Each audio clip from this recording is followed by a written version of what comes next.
주신 하나님의 말씀 보겠습니다. 누가복음 1장 39절에서 56절까지 말씀입니다.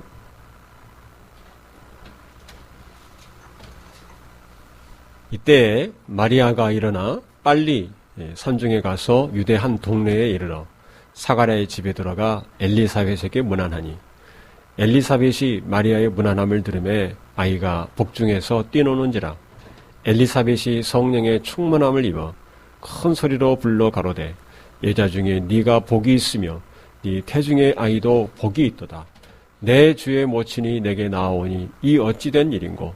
보라, 네 문안하는 소리가 내 귀에 들릴 때에 아이가 내 복중에서 기쁨으로 뛰놀았도다. 믿은 여자에게 복이 있도다. 주께서 그에게 하신 말씀이 반드시 이루리라. 마리아가 가로되 내 영혼이 주를 찬양하며 내 마음이 하나님 내 구주를 기뻐하였음은 그 계집 중에 비천함을 돌아보셨음이라. 보라, 이제 후로는 만세의 나를 복이 있다 일컬으리로다. 능하신 이가 큰 일을 내게 행하셨으니 그 이름이 거룩하시며 긍휼하심이 두려워하는 자에게 대대로 이르는도다. 그의 팔로 힘을 보이사 마음의 생각이 교만한 자들을 흩으셨고 권세 있는 자를 그 위에서 내리치셨으며 비천한 자를 높이셨고 줄이는 자를 좋은 것으로 배불리셨으며 부자를 공수로 보내셨도다. 그 종 이스라엘을 도우사 긍휼히 여기시고 기억하시되 우리 조상에게 말씀하신 것과 같이 아브라함과 및 그 자손에게 영원히 하시리로다 하니라. 마리아가 석 달쯤 함께 있다가 집으로 돌아가니라. 아멘. 기도하겠습니다. 살아계신 하나님 아버지, 은혜를 감사합니다. 오늘도 우리가 하나님의 말씀을 듣기를 원합니다. 하나님께서 이 시간 말씀하여 주시옵소서. 우리의 마음을 열고 하나님의 말씀을 받게 하여 주시고 우리의 영적인 눈과 귀가 열리게 하셔서 하나님의 진리의 말씀을 깨닫게 하여 주옵소서. 귀한 말씀으로 인하여서 우리의 심령이 변화되게 하여 주시고 살아계신 하나님의 음성을 듣게 하셔서 하나님의 말씀에 반응케 하여 주옵소서. 하나님의 말씀에 순종할 결심과 또한 결단이 있게 하여 주시옵소서. 우리의 잘못된 것들을 고치며 회개하며 하나님의 말씀 따라 변화되며 날마다 자라가는 성도들 되게 하여 주시옵소서. 우리를 향하신 하나님의 선하신 뜻을 온전히 발견하는 귀한 시간 되게 하여 주시옵소서. 예수 그리스도의 이름으로 기도하옵나이다. 아멘. 음력으로 또 부정으로도 새해인데 우리 다시 한번 우리 새해 인사 또 한번 하겠습니다. 모두 하나님께서 주시는 넘치는 은혜와 임마누엘의 복을 누리시기 바랍니다. 우리 같이 한번 인사하겠습니다. 하나님의 은혜와 임마누엘의 복이 있기를 원합니다. 기도하겠습니다. 인사하겠습니다. 하나님의 은혜와 임마누엘의 복이 있기를 원합니다. 네. 올해도 하나님께서 여러분에게 귀한 은혜를 가득 주시기를 바랍니다. 이 설 연휴에는 서로 또 돌아보고 또 인사를 나눕니다. 친척들을 방문하고 또 가족들과 함께 즐거운 시간을 보내기도 합니다.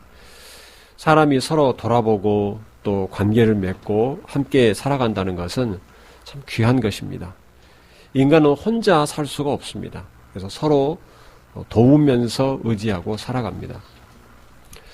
그런데 그렇게 장점과 좋은 면이 있는 반면에 또한 부작용도 있습니다. 우리 인간 관계 속에서 우리가 여러 가지 상처를 입을 수 있고 또 무시를 당하기도 하고 여러 가지 어려움이 있을 수 있습니다. 또 남들과 비교하면서 좌절하고 열등감을 갖기도 합니다. 그래서 세상에서는 자존감을 높여야 한다 이렇게 말합니다. 스스로 나는 괜찮다고 위로하면서 그렇게 살아야 한다고 말합니다. 아마 사람이 먹는 것, 이 생계의 문제 못지않게 중요한 것이 이 마음의 자존감이 아닌가 생각을 합니다. 어떤 사람에게는 이것이 자존감, 또 다른 말로 명예 이런 것이 목숨보다 중요한 것입니다. 그래서 이것을 지키기 위해서, 자기의 자존감을 지키기 위해서, 명예를 지키기 위해서 스스로 목숨을 끊는 자들도 있습니다. 나는 이거 도저히 내 창피해서 얼굴을 들고 살 수 없다.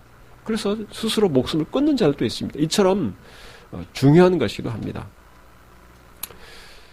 그런데 성경은 여기에 대해서 다른 관점에서 우리에게 말씀하고 있습니다.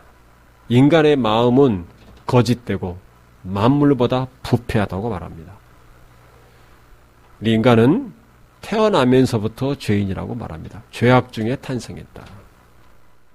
이런 말들은 우리가 들으면 우리의 자존감, 우리 자존심을 뭉개는 말이다.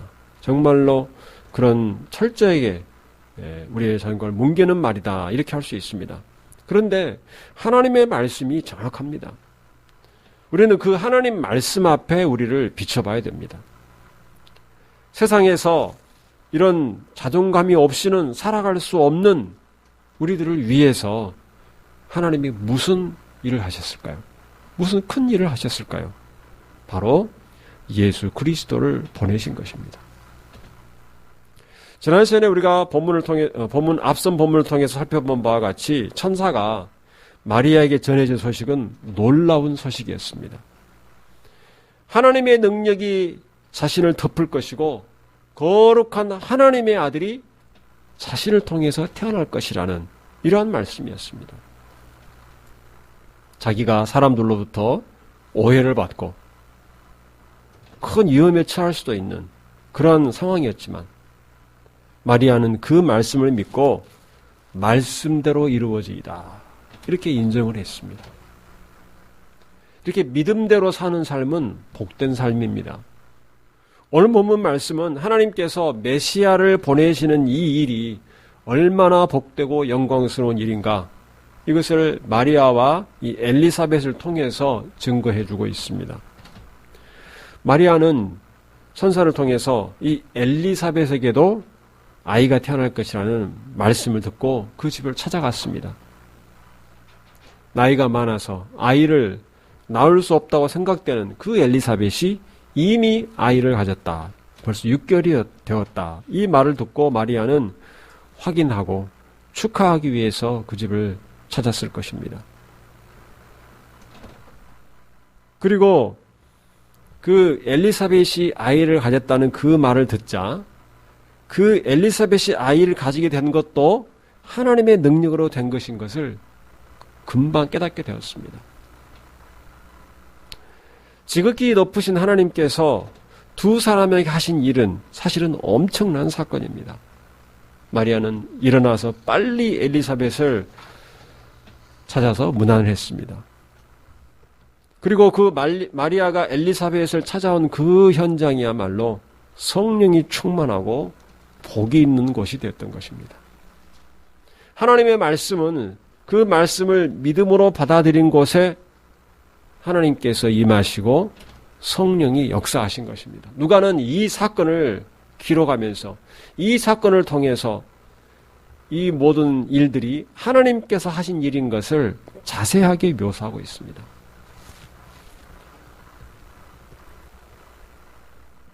오늘 이 본문에서 우리가 첫 번째로 발견하는 사건은 엘리사벳의 뱃속에 있는 아이가 기쁨으로 뛰노는 것입니다. 마리아가 왔을 때 그 아이가 기쁨으로 뛰놀았습니다. 임신한 지 6개월이면 아이가 활발하게 움직일 때입니다. 우리가 보통 알기로 엄마와 태중의 아이가 교감을 한다고 합니다. 엄마가 웃으면 아이도 웃고 정서적으로 깊이 연결되어 있다고 합니다. 그래서 이 태교를 참 중요하게 생각을 합니다. 아이는 이미 엄마 뱃속에서 9개월 이상 엄마와 연결되어서 이미 세상을 살고 있는 것입니다. 그래서 엄마 뱃속에 있는 그것도 이미 생명을 가지고 존재하였던 시기입니다. 단지 이 세상에 나오는 그 태어난 날은 뱃속에서 나왔을 뿐이지 이 세상에 존재했던 시기입니다. 그런 의미에서 우리가 전통적으로 우리나라에서 엄마 뱃속에 나올 때 이미 나이 1살을 먹었다 이렇게 인정하는 것도 생명의 귀중함을 알았던 참 좋은 문화라 할 수 있습니다.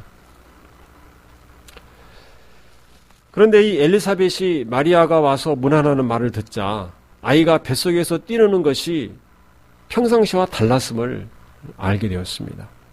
41절 말씀을 보겠습니다. 엘리사벳이 마리아의 문안함을 들으매 아이가 복중에서 뛰노는지라 엘리사벳이 성령의 충만함을 입어 라고 했습니다. 42절에 큰 소리로 불러 가로되 여자 중에 네가 복이 있으며 내 태중의 아이도 복이 있도다. 엘리사벳의 이 뱃속의 아이가 기뻐 뛰놀았던 것은 성령께서 뱃속의 아이에게 역사하신 것입니다. 뱃속의 아이에게까지 성령이 충만한 것입니다. 이것은 이미 선사를 통해서 예언이 된 내용입니다. 우리가 앞서 15절, 16절 말씀을 한번 살펴보겠습니다. 누가복음 1장 15절, 16절 말씀. 15절, 16절 말씀 보시면 이는 그가 주 앞에 큰 자가 되며 포도주나 독한 술을 마시지 아니하며 모태로부터 성령의 충만함을 받아 이스라엘 자손을 주 곧 그들의 하나님께로 많이 돌아오게 하겠습니다. 여기 보면 모태로부터 성령의 충만함을 받아라고 했습니다. 이미 천사 가브리엘이 모태로부터 성령 충만함을 받을 것이라는 말을 이미 한 것입니다. 그리고 그 말이 지금 오늘 본문에서 이루어지고 있는 것을 볼 수 있습니다. 뱃속에서 아이가 기뻐 뛰노는 것이 마리아의 방문이 그에게 기쁨을 준 것입니다. 예수께서 마리아의 태중에 잉태된 것이 이미 성령을 통해서 그에게 느껴졌기 때문입니다. 알려졌기 때문입니다. 또한 성령께서 엘리사벳에게 임하였고 엘리사벳은 고백을 합니다. 오늘 본문 43절, 44절의 말씀을 보면 내 주의 모친이 내게 나아오니 이 어찌된 일인고 보라 네 문안하는 소리가 내 귀에 들릴 때에 아이가 내 복중에서 기쁨으로 뛰돌았도다. 여기서 보면 엘리사벳은 내 주의 모친이라고 마리아에게 말합니다. 마리아의 뱃속에 이미 아이가 잉태된 것을 알게 되었을 뿐 아니라 그 아이를 내 주라고 고백하고 있습니다. 내 주. 이것은 성령에 의하지 않고는 고백할 수 없는 것입니다. 성령에 의하지 않고는 깨달을 수가 없는 것입니다. 엘리사벳에게 아이가 생긴 일, 마리아의 방문으로 그 아이가 뛰노는 것, 자기 뱃속에 아이가 뛰노는 것, 또 엘리사벳이 깨닫게 된 것, 이 모두가 성령께서 충만히 임하여 역사하신 것이다. 오늘 이렇게 지금 누가는 기록하고 있는 것입니다. 이 모두가 하나님의 크신 능력이 그들을 덮었고 하나님께서 하신 일인 것을 지금 분명하게 기록하고 있습니다. 하나님께서 하신 일이다. 사람이 계획하고 만든 일이 아니다. 이것을 우리가 분명하게 알아야 됩니다.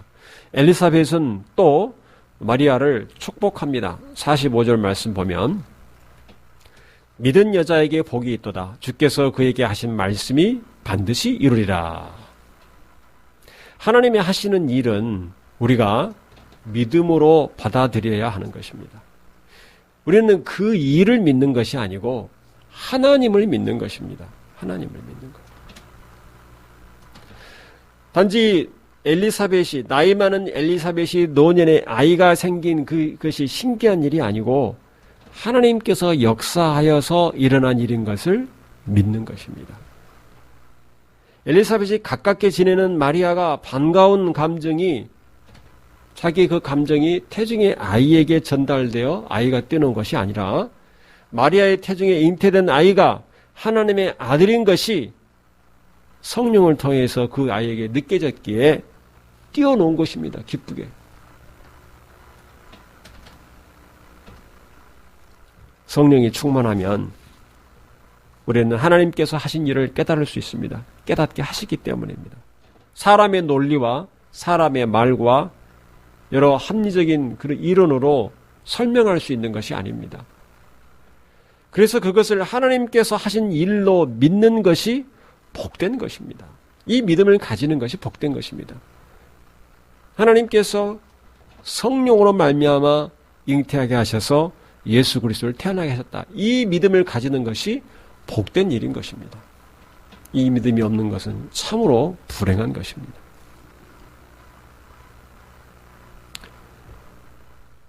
하나님께서 이 세상에 우리를 구원하러 예수 그리스도를 보내신 것을 믿는 여러분에게 하나님의 그 복이 가득하기를 바랍니다. 복은 하나님이 주시는 것입니다. 엘리사벳이 마리아를 축복하였다고 오늘 제가 아까 말했습니다. 마리아에게 복이 있을지어다. 마리아를 축복한 것입니다. 이 축복은 복을 빌어주는 것입니다. 복이 있을지어다. 여기서 이 축복에서 축은 빌 축입니다. 빈다는 의미에서 복을 빈다. 축복을 받는 것은 복을 받는 것이 아니고 누군가로부터 복을 받도록 기원을 받는 것입니다. 그것도 좋은 것입니다. 그러나 우리가 하나님을 향하여서 축복하소서 이렇게 말하는 것은 잘못된 것입니다. 우리 그것을 계속 섞어서 사용합니다. 사람도 축복하고 하나님도 축복하고 그럼 복을 누가 주시는 것입니까? 다 빌기만 하면 우리가 가끔 복음성에서 축복하소서라고 이렇게 하나님 향해서 말하는 그런 찬양이 있는데 그건 잘못된 것이죠. 하나님보다 더 높은 존재에게 복을 빌어달라고 하는 것입니다. 축복하소서라고 하나님께 말하는 것은, 하나님께 그렇게 찬양하고 하나님께 고백하는 것은, 여러분 하나님보다 더 높은 존재가 있습니까? 그 누구에게 하나님께서 복을 빌겠습니까? 하나님은 복을 주시는 분입니다. 우리 사람들이 관습적으로 축복을 복과 같은 것으로 혼용하고 일상화 되었기 때문에 그것이 관습을 반영해서 사전에도 보면 축복에 대해서 하나님의 복을 내리는 것이다 이렇게 쓰기도 했는데 복을 빌기도 하고 복을 내리는 이중적인 의미가 같이 지금 사전에 쓰여 있습니다. 그건 우리의 잘못입니다. 우리가 성도들이 말을 정확하게 사용하지 않으면 그 말이 오해를 불러일으키고 진리를 왜곡하게 됩니다. 제가 수차례 이것을 제가 말씀을 드렸는데 우리가 입에 습관이 굳어져서 잘 고쳐지지 않는 것을 압니다. 그러나 우리가 노력을 해야 됩니다. 하나님께서도 축복하시고 사람도 축복하고 그러면 축복이 누구에게나 쓰일 수 있는 말이 되면 그러면 그 복을 누가 주겠습니까? 하나님에 대한 이 지식이 왜곡되지 않도록 우리가 바로 잡아야 할 것입니다. 하나님은 온 세상을 다스리시고 주관하시는 분입니다. 인간의 생사화복을 주관하십니다. 복을 내리시는 분입니다. 굳이 말하자면 축복이 아니고 강복이 될 것입니다. 하나님은 복을 내리시는 분입니다. 복을 기원하는 분이 아닙니다. 하나님은. 그런데 예수님께서는 성부 하나님께 기도하셨습니다. 그래서 누가복음 9장에 보면 예수님께서 떡 5개와 물고기 2마리를 가지고 하늘을 우러러 축사하시고 라는 말이 있습니다. 예수님께서 기도하시고 성부 하나님께 기도하시고 기원하실 수 있습니다. 그러나 성부 하나님께서는 복을 주시는 분입니다. 우리 이 점을 분명하게 알아야 합니다. 우리의 잘못된 언어 사용으로 믿지 않는 자들에게나 다른 사람들에게 하나님에 대해서 잘못 전달되거나 우리도 스스로 잘못하는 그러한 경우가 없도록 우리가 분명하게 해야 할 것입니다. 이 엘리사벳의 축복을 받은 복이 있을지어다라고 축복을 받은 마리아가 하나님을 찬양하고 있습니다. 47절부터 보면 내 마음이 하나님 내 구주를 기뻐하였음은 그 계집종의 비천함을 돌아보셨음이라. 보라, 이제 후로는 만세의 나를 복이 있다 일컬이로다. 능하신 이가 큰 일을 내게 행하셨으니 그 이름이 거룩하시며 긍휼하심이 두려워하는 자에게 대대로 이르는도다. 아멘. 마리아는 이 비천한 자신에게 하나님이 크신 일을 행하신 것을 찬양합니다. 하나님 앞에서 우리 자신이 어떤 존재인가 이것을 깨닫는 것은 참 중요한 것입니다. 거룩하시고 지극히 높으신 하나님 앞에 우리는 비천한 자입니다. 죄인으로 태어났습니다. 피조물로 태어났습니다. 우리가 거룩하신 하나님 앞에 있는 존재라는 것을 깨닫는 것이 인간에게 있어서 가장 기본적이고 필요한 지식입니다. 이 지식이 없이는 우리가 인생을 제대로 살 수가 없습니다. 그런데 이 지식은 하나님을 인정하고 하나님을 믿는 자에게만 있습니다. 하나님 믿는 자에게 내가 하나님 앞에서 어떤 존재인가라는 이러한 비천함을 인정하는 지식이 있는 것입니다. 이 하나님에 대한 지식이 없으니까 자기가 쓸모없고 비천한 자라는 느낌을 가지면 견딜 수가 없는 것입니다. 견딜 수가 없습니다. 그래서 자기를 높여야만 만족을 얻는 것입니다. 사람은. 하나님을 믿지 않는 사람은 그렇습니다. 그래서 모든 심리학자, 정신분석학자, 무슨 이런 정신적인 분야에 관련되는 전문가들의 처방은 결론이 그거입니다. 자존감으로 연결됩니다. 그래야 사람이 마음의 안정을 취한다. 자기를 높여서라도 사람은 안정감을 누리려고 하는 것입니다. 자기 스스로 자신을 인정하고 자존감을 높여야 한다고 그래서 믿습니다. 왜냐하면 사람끼리 비교하기 때문에. 자기가 못났다고 느껴지면 살 수가 없습니다. 견딜 수가 없습니다. 그렇게 취급을 당하면 견딜 수가 없습니다. 이것이 하나님을 믿지 않는 자가 처한 영적인 상황입니다. 이것이 우리 인간의 영적인 상황입니다. 이 세상은 이전과는 비교할 수 없이 많은 사람과 연결이 되어 있습니다. 친밀한 관계를 가진 사람은 부족해서 외로움을 더 많이 느낀다고 합니다. 만나는, 접촉할 수 있는 사람은 많은데 외로움을 느낀 사람이 많다고 합니다. 만나고 영향받는 관계는 엄청나게 넓어졌습니다. 예전과는 달리 통신이 발달하고 교통이 발달해서 우리는 살아가면서 다른 나라, 일본, 미국, 중국, 유럽 소식까지 늘 신경을 써야 됩니다. 그야말로 지구촌 시대라고 할 만합니다. 우리가 살아가는 데서 미국의 금리가 우리 경제, 우리 가족 살림살이에 영향을 준다는 말을 끊임없이 듣습니다. 금리가 높아가니까 우리나라 금리가 따라 올라가서 우리가 이제 살기 힘들잖아요. 그런 시대에 살고 있습니다. 요즘에는 보니까 이란과의 관계까지 신경 써야 하는 그런 상황까지 됐습니다.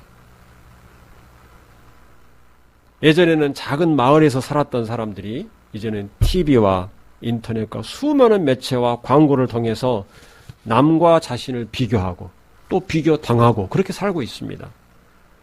이 수많은 사람과의 관계 속에서 자존감을 높이지 않으면 살 수가 없게 된 것입니다. 이것이 우리가 처한, 사람들의 처한 영적인 상황입니다. 그래서 외모를 가꿉니다.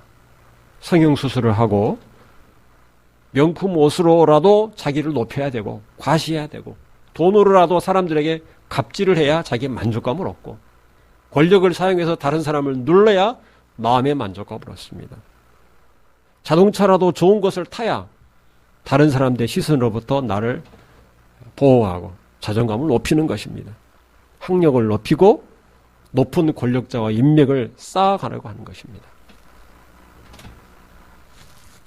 이 세상에서 그리고 사람들 사이에서 비천한 존재가 되지 않기 위해서 온갖 노력을 하고 있습니다. 그런데 지극히 높으신 하나님 앞에 서는 순간에 이 모든 노력들은 다 쓸데없는 것입니다. 헛되고 맙니다. 하나님 앞에서 이것이 무슨 소용이 있겠습니까? 오히려 자기가 비천한 존재라고 느끼게 되는 것은 하나님을 인정할 수 있는 좋은 기회입니다. 내가 그렇게 부족한 사람이었구나. 내가 남들보다 못나고 남들보다 부족한 것이 많고 능력도 별로 없고 돈도 별로 없고 그렇게 잘생기지도 않았고 이것을 아는 것, 이것은 하나님을 인정할 수 있는 좋은 기회입니다. 하나님을 인정하고 하나님을 믿는 자는 그래서 다릅니다. 왜냐하면 자기를 높일 필요가 없습니다. 자존감을 높일 필요가 없습니다.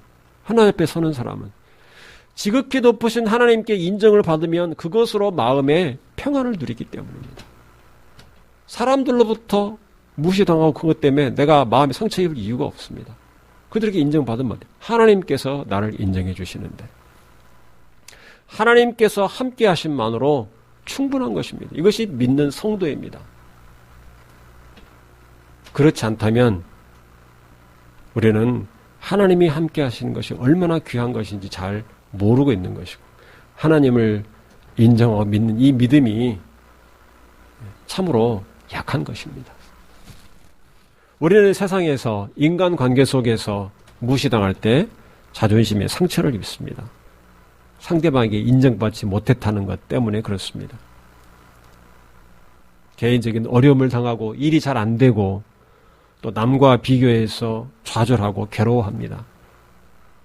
그것을 회복하기 위해서 스스로 위로하고 자존감을 높이거나 나는 이 정도면 됐어 이렇게 생각하거나 또 상대와 싸워서 내 자존감을 회복하기 전에 그 전에 우리는 하나님 앞에 서야 합니다. 하나님 앞에 있는 자리로 돌아와야 하는 것입니다.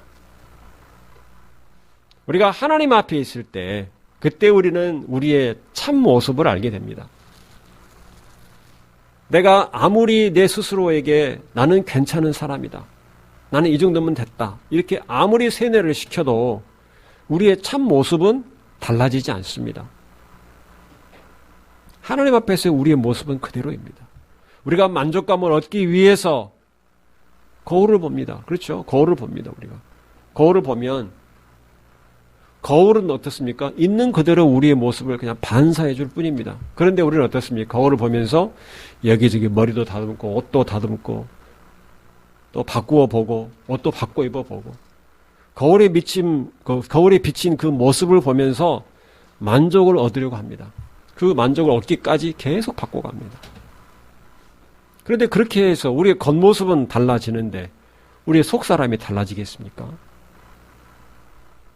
우리의 영적인 참 모습은 하나님 앞에 서야 그때에서야 비로소 알 수 있습니다. 하나님 말씀에 우리를 비추어 보면 우리의 참 모습을 알 수 있습니다.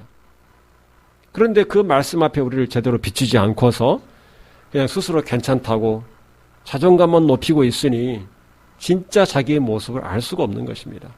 바로 이 세상 사람들, 믿지 않는 자들이 바로 그와 같습니다. 자기의 진짜 모습을 알지 못하고 스스로 괜찮다고 그렇게 생각하고 있는 것입니다.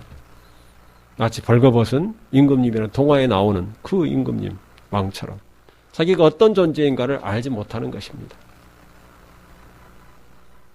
살아계신 하나님 앞에서 우리는 비로소 우리의 참 모습을 알 수가 있습니다. 우리의 죄악과 우리의 비천함을 우리는 그대로 인정해야 됩니다. 그리고 우리를 긍휼히 여기시고 긍휼과 사랑을 베풀어 주신 우리 하나님을 바라보아야 할 것입니다. 죄인인 저와 여러분을 구원하시려고 독생자를 아끼지 않으신 그 하나님의 사랑을 다시 확인할 수 있기를 바랍니다. 하나님께서 여러분을 하나님의 자녀로 삼아주셨습니다. 하나님께서 그렇게 인정해 주시면 사람들의 인정과 무시에 따라서 우리의 마음이 흔들리지 않을 수 있습니다. 그래, 마음껏 무시해라. 어떻게 말해도 좋다. 하나님께서 나와 함께 하시고 하나님께서 나를 인정해 주신다. 하나님이 나를 자녀로 삼아주시고 나를 의롭다고 인정해 주셨다. 이 믿음으로 우리는 하나님 앞에서 비로소 인간답게 살 수가 있는 것입니다. 이것이야말로 하나님께서 우리에게 행하신 큰 일입니다. 이것이 복된 소식입니다. 스스로 만족감을 얻기 위해서 스스로를 위로하고 높여야만 그렇게 살 수밖에 없는 우리에게 그렇지 않아도 되는 깊은 마음의 평안을 주신 이 복된 소식이 예수님이 오신 소식입니다. 온 세상을 다스리시는 우리 하나님께서 인정해 주는 것이 궁극적인 인정이고 가장 최고의 인정입니다. 그래서 하나님께서 늘 함께하는 성도는 마음의 평안을 누리게 됩니다. 하나님 말씀을 늘 듣고 하나님 앞에 기도하며 하나님과 함께하는 성도가 그래서 복된 삶을 사는 것입니다. 마리아는 하나님께서 함께하시고 하나님의 능력이 자기에게 임한 것을 찬양하고 있습니다. 51절 말씀을 보면 그의 팔로 힘을 보이사 마음의 생각에 교만한 자들을 흩으셨고 권세 있는 자를 그 위에서 내리치셨으며 비천한 자를 높이셨고 줄이는 자를 좋은 곳으로 배불리셨으며 부자를 공수로 보내셨도다. 그 종 이스라엘을 도우사 긍휼히 여기시고 기억하시되 우리 조상에게 말씀하신 것과 같이 아브라함과 및 그 자손에게 영원히 하시리로다 하니라. 하나님은 아무리 교만하고 아무리 높은 자라도 꺾으시고 심판하시는 분입니다. 하나님을 향하여서 높아진 모든 것들은 낮추시는 것, 그것이 하나님의 심판입니다. 아무리 비천한 자라도 하나님은 긍휼히 여기시고 높이시는 분입니다. 거지 나사라도 하나님의 은혜를 힘입어서 천국에 갈 수가 있습니다. 사람들의 권세는 하나님 앞에서 아무 소용이 없습니다. 하나님을 자랑으로 삼고 하나님을 힘과 능력으로 삼은 자는 두려워할 것이 없습니다. 오히려 기쁨과 감사와 찬양이 있습니다. 이 찬양은 우리의 감사와 마찬가지로 우리의 믿음의 표현입니다. 노래 가락을 말씀드린 게 아니고 그 찬양이 있는 자기의 고백을 말씀드리는 것입니다. 그래서 우리는 감사와 찬양을 늘 하나님께 돌려야 하는 것입니다. 성도 여러분, 자존감이 없으면 살 수 없는 이 비참한 우리 인생에 예수님이 찾아오신 것이 복음입니다. 기쁜 소식입니다. 하나님께서 큰 일을 향하셨습니다. 하나님께서 여러분을 긍휼히 여기시고 죄에서 구원하셨습니다. 이제 우리는 사람들 앞이 아니라 하나님 앞에 우리 자신을 세워야 할 것입니다. 하나님의 크신 능력과 은혜를 감사하기 바랍니다. 그리고 오늘 마리아처럼 하나님을 찬양할 수 있기를 바랍니다. 하나님의 말씀이 이루어질 것을 믿으면서 성령의 충만함으로 살아가는 성도들이 되시기를 주님의 이름으로 축원합니다. 기도하겠습니다. 참으로 높으시고 거룩하신 우리 하나님 아버지 감사합니다. 오늘도 귀한 말씀을 통해서 우리의 인생이 사람들끼리 비교하고 또 비교당하고 이렇게 해서 자존감이 없으면 살 수가 없고 견딜 수 없는 이 비참한 삶에서 하나님의 은혜를 힘입어 하나님 앞에서 평안을 누리고 하나님의 인정을 받는 복된 삶으로 인도해 주신 것을 참으로 감사합니다. 하나님 아버지, 우리가 하나님을 믿지 않는 불신자와 같은 어리석은 삶 살지 않게 해주시고 우리 자신을 높이기 위해서 헛된 노력하지 않게 하시고 우리 하나님을 인정하고 하나님의 말씀을 듣고 하나님과 교제하며 하나님과 함께하는 임마누엘의 복을 누리는 성도들이 되게 하여 주시옵소서. 우리에게 행하신 크신 일을 감사하고 찬양하며 기뻐하며 살게 하여 주시옵소서. 마리아가 하나님의 말씀을 믿고 하나님을 찬양한 것처럼 우리에게 하나님을 믿고 찬양하는 이 은혜를 누리게 하여 주시옵소서. 하나님 아버지, 우리 삶을 압박하고 우리를 힘들게 하는 어떠한 현실 속에서도 우리는 하나님께서 나와 함께 하심을 믿고 그 안에서 평안을 누리게 하여 주시옵소서. 우리 주 예수 그리스도의 이름으로 기도하옵나이다. 아멘.